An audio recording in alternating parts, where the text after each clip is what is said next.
middle of the field. That's the stuff where a quarterback coach can really dig in with Malik. So I think that would be fun. Whoop. All right, you're going to, again, have to tell us about this player here, Thor. According to Mike Silver, the Minnesota Vikings have selected Brian Asamoah. The teammate of Bonito. Okay. Yeah, so another Oklahoma guy, my buddy Ryan, our friend Ryan, who's at Lake Monterey, he's going to be pumped because he loves all the Oklahoma guys. Asamoah is a really solid linebacker. There's other linebackers that I would have gone at this point over him, but Nakobe Dean, cough, cough. But, Asamoah is a fine player, as well. My board's a little bit lower on him, but he's going to give you a lot of stuff. He's a reliable player, so I understand what they see in him. Not the direction I would have gone if I was going to take a linebacker, but I'm okay with it. 3-4 outside or interior linebacker. He got the juice for the outside, but he's super duper sawed off. 6 foot, 226. You got to be inside linebacker. So, all right, you guys want it. I'm sure here are the NFL.com scouting report strengths for the Vikings' newest draft pick. Hips. It's going to mention hips for linebacker for sure. It might, yeah. Brian Asamoah. Has to. Okay, his strengths. Does the heavy lifting, as most of his tackles were solo efforts. Quick read and react in early stages of the rep. Reads his keys and recognizes misdirection in the run game. Full throttle trigger to disrupt blocking scheme. Projectable traits and flashes as a playmaker, and able to expand coverage area from zone. So not quite as entertaining as the previous write-up, but okay. He's built like a puffed-up box safety is one of his weaknesses. He's on the smaller side for sure. Yeah, What's he, a marshmallow? Yes, he is a marshmallow, apparently. Puffed up. Inefficient movement and false steps are part of the package. Needs to play with control and patience in scrape mode. There you go. What's scrape mode, Thor? Scrape mode, getting out blocks. Is that what they're talking about? I don't know. I'm not quite sure. Hey, what's your opinion? Because I continue to contrast a lot of the guys from the 2021 draft class who we flat out have not seen. What's your opinion of Chaz Surratt, the converted quarterback, linebacker now, who played special teams? But I mean, does he have a chance to get in this mix, or was that a sort of a weird Spielman reach? Well, I thought it was kind of weird, but you take him for the developmental aspect. And so what I don't know is this administration is high on him? Are they going to be as invested in his development? That I'm not sure of, but Chaz Surratt had only played linebacker for a couple years. He's very athletic, and he piled up the tackles. It was just, coming out, he was slow to trigger, which you can explain because he was new to it, after switching over from quarterback. And then he kind of T-Rex armed, his tackling radius isn't the biggest as well. So that was one of my other concerns. And then one thing that the jury is out is he had not developed the coverage aptitude in college yet. But again, you could give him the excuse of he had just switched to linebacker. Right. And then you could also say in his defense, he's very athletic. So there's nothing athletically that he won't be able to do in space if you're only putting him against running backs and tight ends. But the jury's probably out on that. I just, again, I don't know how the new administration sees him. Yeah. Gotcha. Amazing. All right. The Vikings could, I guess, trade back into the third round here. But as of right now, that's their final pick of the night. And so, Thor, give us any final thoughts here to this point. The three players the three players they've drafted tonight in Booth, Ingram, and Asamoah, and then Lewis Seen last night. The draft class is kind of stacking up here. These are the four highest picks for the Vikings. So what do you think so far of this draft class? Yeah, I like the Seen pick a lot. I like the Booth pick a lot. The secondary is way improved. And we came into this draft knowing that was going to need to be improved, that the Vikings had any shot of winning next year. So, happy with what they did there. The Asamoah pick is head scratching to me. It's not one I would have made. If you're going to take an undersized linebacker there, I'm not sure why it's Nakobe Dean. And this goes back to what we were talking about just a bit ago, both Dean and Willis. Is there something going on here medically or off the field that just hasn't been reported yet? That's possible. But that could explain it. But I'm not quite as high on Asamoah. But the other two kids, I thought they got a really good value in terms of where the slot they got him at. Awesome, man. There he is, Thor Nystrom from NBC You're a lifesaver, man. Sports Hell yeah, Edge. Thor. Appreciate Seriously, you, boys. Awesome. Thank you. Appreciate you coming on, dude. We'll talk I'll again hang with you sometime guys soon. anytime, anywhere. Yeah, we'll do it You again. can expect a delivery of Surly Furious IPA to your doorstep for that. I love it. That beer we had last night. What was it? Before I Die. Before I died. One Night Only Ale was outstanding. Fabulous. Dude, we sold out of that too, man. That sold out Tap before the that draft was keg. over. We You didn't just sell out, we tapped out. tapped You tapped out. And that was just Judd. Yep, it was. It's crazy. Yeah. Okay, yeah, exactly. Impressive. He's the octopus laying bricks meme, except drinking those Surlies. You know what? My scouting report pretty damn good when I can tap a keg by myself, tap it out. All right, For Thor. sure. Thanks for coming on, man. Appreciate We you guys. appreciate it. Thank All you. right. All right. Let's should we hit a few just last second vent liners here? Yeah. And then we might put a bow on this because we got to gear up for Timberwolves vent line here too. Jaden McDaniels came in and just cashed 3 consecutive threes to bring the Wolves back. I'm not surprised at all. That's a great pick. Yep. Let's is it Hogarth? Hogarth, yes, Yes. aka Drunkle Shark, aka Ogres Have Layers. Yes, Love it, to man. hear it. All right. What do you think about what's been happening here so far in this draft? you know I'm kind of surly furious. Oh wow, Judd. Oh, dude. Look at this. Oh, right back. Cheers, man. Hold on. Cheers. Cheers, 3D for you. my tall boy. Ooh. I'm a little bit curious about all the haters from the initial round one stuff. You know, and I'm going to actually preface this by saying you guys have said the Vikings are more than one piece away from being a legit contender, right? Yeah. So now, trade back in one. You get a player that's, okay, maybe not what you could have got at 12, but a contributing player right away at the end of round one. You moved up to get a better round 2 player, and you added a round 3 player. Now, what it cost you was what? A guy to catch passes from Jared Goff? Like, is that really like was that really the terrifying factor of what we gave the division rival? Like, I mean, come on. I just don't like if you look at how, and I realize this is pie in the sky, but if you look at the Patriots, Tom Brady's first handful of years, he won 3 Super Bowls in 4 years, throwing for like 175 yards. They had a ton of players that were solid. They didn't have like 10 superstars and a bunch of meh. They had a bunch of players that were really solid. Now, why not trade back a little bit in the first in order to maximize the quality that you get out of the depth and quantity of contributing players? Yeah, no, that's a great question. I think Thor, by the way, the beard game, the Surly Thanks for game letting here. me follow Thor, by the way.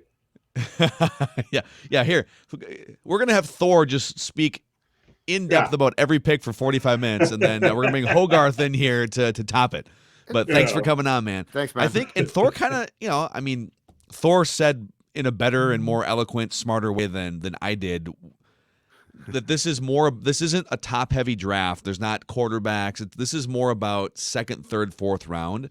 Mm-hmm. And when you look through that prism, it makes more sense what the Vikings are doing, which is if they can trade back and load up on picks in the second, third, and fourth rounds, they're going to wind up with maybe 2 extra good players or 2 extra good lottery tickets than they otherwise would have. So, and the Booth pick, once they got Booth, I liked that pick more. Like what I didn't like was trading that far back in the second round. They got back up. I don't know that they then. So I think that they're trying to be creative and maneuver throughout the rounds, and they definitely did in the second round. The first 2 picks, I think, are good players. It sounds like from what Thor was saying, though, the next 2 picks are a little bit more questionable, and that's going to be the case. But, I mean, they're definitely trying to be creative and get cute at times, and I think some of it's going to work and some not. But to go back to the point that we talked about before too, because I think people are mistaking our stance on the first round, and we discussed this on the morning episode of Purple Daily. I didn't like what they did from a capital standpoint. The player that they got, I think we all agree is good. Like, they got a good safety. So like nobody's saying, well, you got a crappy player. What we're saying is that really the best strategy to not get more? And it sounds like to a man, basically, everybody agrees that they shouldn't have given up the second round pick. So like they should have got Detroit's second round pick. They should have then kept theirs. And so it would have been then, I think, a clear-cut win. I think that's what we're talking about. I think because we're not criticizing the player. I would feel better. Yeah, I think. Yeah, I would feel better if that. Yeah. If the trade was just forget about these other two picks. It's the 12 for the 32 and the 34, and it's clean, and that's it. Correct. Giving up the 46 and but their defense is considerably better, I think, through scheme, coaching refresh, and additions in free agency and draft than it was 3 months ago. Absolutely. And then offensively, if Chris Reed can be a league average right guard, and if KOC can elevate this offensive scheme wise, according to Thor, the new guy is probably going to start, though. He said that the guard that they took tonight would probably start or have a good chance to start. Ingram would start at right. Well, and Chris Reed, by the way, has been taking some snaps. It sounds like he's able to play some center. So is it possible? See, that's what I'm getting at. I think that there's a plan here with one of these guards to compete then for that job. Could be, yeah. All right, who's next? Vikings vent line. We'll do a couple more. Let's go. Actually, you know what? Let's go to our guy Evan here. Evan in Atlanta, man. What's going on, dude? Evan, dude, thanks for showing up last night. That was awesome of you.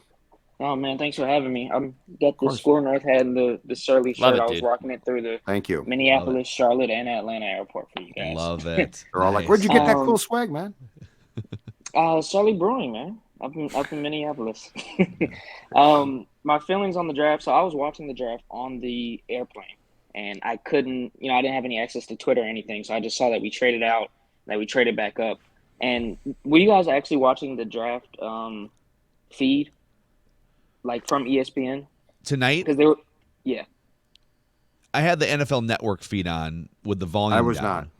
not. Okay, because on the ESPN feed, there was some former Viking, whoever announced the pick for Andrew Booth, he went up there and started ranting for like 2.5 to 3 minutes, and some lady that worked for ESPN had to come up and tell him, like, dude, read Wrap the it pick. up.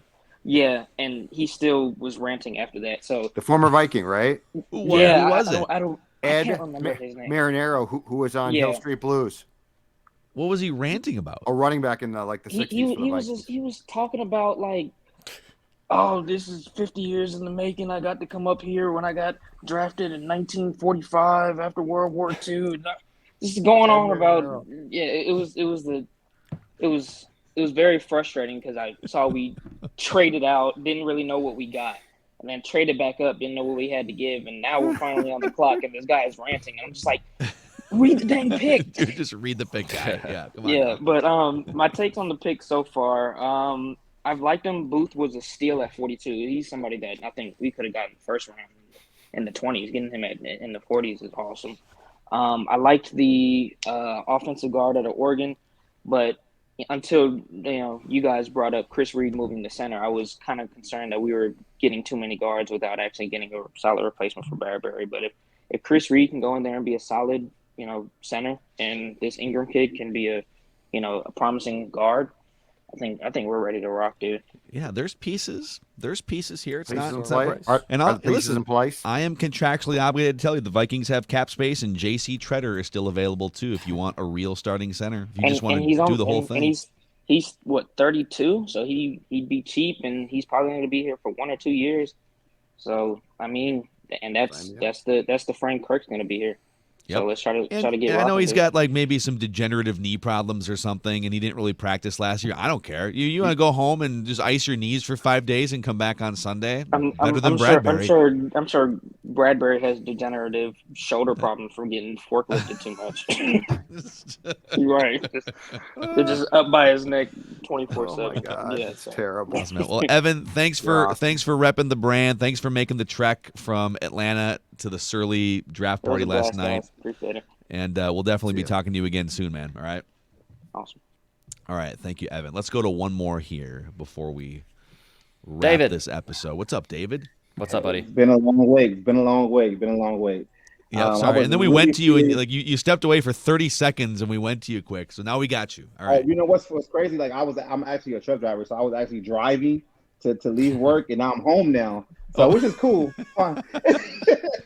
Which is cool. It's fine now. But I was just like so furious at Judd because Judd usually is on point, but today I don't understand what's wrong with Judd. Like you were What's so wrong? mad about the trade, and Mackey was like really hitting the points, but I think like you can't say this draft is like Spellman's or whatever because they're trading up for like second round picks instead of like players that are not even make the squad.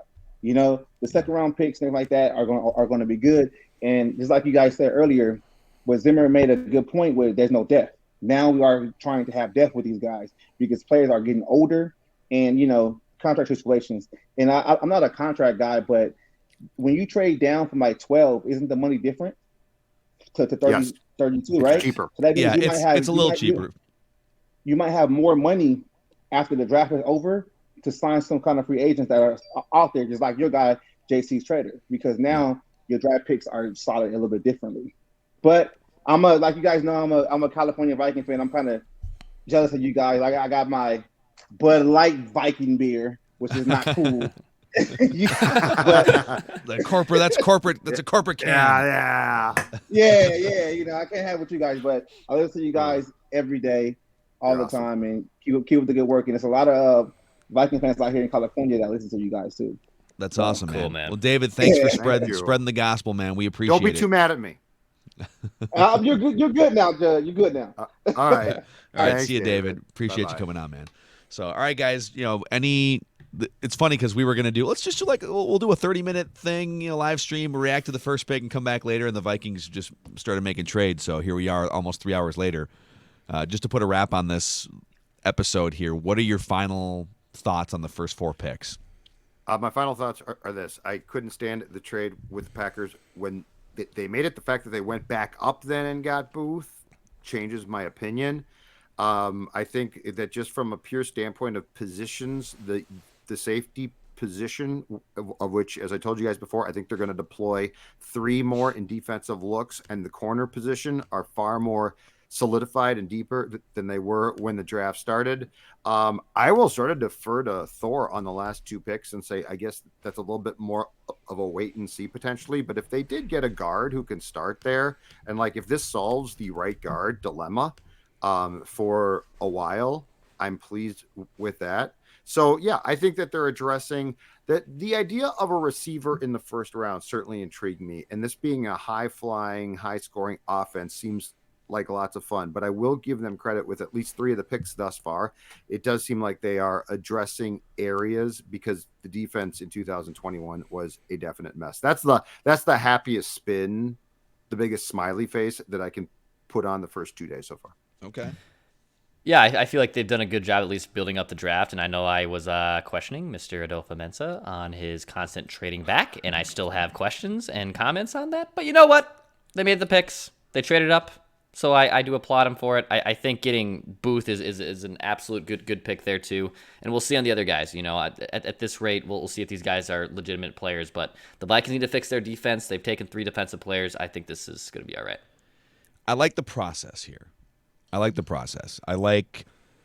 fact that if there's a bunch of talent in the second, third, fourth rounds here, that they have accumulated a couple extra picks, a couple extra lottery tickets, and I think Mike Zimmer would be thrilled with the first 2 picks in Lewis Cine and Andrew Booth. I think Mike Zimmer somewhere is giving a golf clap, not a full-on standing O because he's still pissed at the organization, but I think he would be happy with these first 2 picks. So Dime package. Don't forget, we're going to see dime. We're going to see the dime package. I think you're right. And yeah, the one thing that's missing here is a wide receiver, and they might still take one later on at some point. But regardless of who they wind up taking, it looks like KJ Osborne's going to be your 3, and Emir Smith-Marset, who shows some promise, is going to be in the mix for some snaps, probably 4th in that rotation. So, I do hope there is a plan here at center that I don't see yet. That's the one thing. JC. Well, no, but I mean, I'd seriously be JC fine Trump. with that. But what I'm saying is, if we start training camp and Garrett Bradbury is the clear-cut guy atop the depth chart, I'm not liking life then as much. Yeah. Ed Ingram is being asked about the sexual assault situation. Of course, a lot of teams talked about. My way to address it was just focus on football right now. I just want to kind of focus on what's going on right now. So I got to read more about it, but he's going to be asked about it. Yeah. Yeah, it's from a few years ago.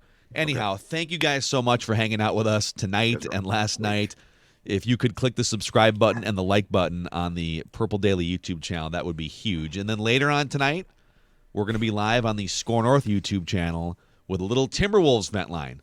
Big night in Minnesota sports here, baby. And this has been a freaking awesome game so far. We're 4 minutes into the second quarter. It's tied at 34. Ant's going off. Greg Monroe. Naz Reed's not playing in the game tonight, so Greg Monroe is getting some minutes. Oh, Ant just bricked one up. In a do-or-die game. So, all right, guys.